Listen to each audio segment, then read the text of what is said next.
पप्पा मला नमस्कार. रामलिंग या तीर्थक्षेत्रावर आपलं सहर्ष स्वागत आहे.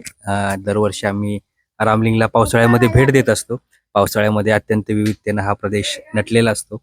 आज सहकुटुंब येण्याचा संधी मिळाली, पण माझे वडील फार आधीपासून रामलिंगला येत आहेत. ते या भागाबद्दल त्यांचे अनुभव सांगतील.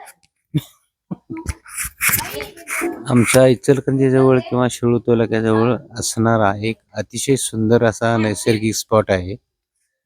त्यामुळे निसर्गात रमायचं झाल्यास दूर कुठं जायची गरज नाही आहे.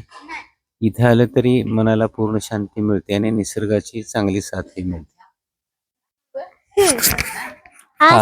काश मेरे बहुत मेरा काश है। बरं, मग रामलिंगला आपण दरवर्षी यायचं का? हाँ मैं में हं. ओके दरवर्षी आम्ही येण्याचा संकल्प करतोच. आम्ही पुढच्या वर्षी पुन्हा येऊ आणि पुढच्या वर्षीचा ब्लॉग आम्ही पुढच्या वर्षी शूट करून आमच्या यूट्यूब चॅनलला ॲड करू. आमच्या चॅनलला लाईक सबस्क्राईब करायला विसरू नका. Signing off.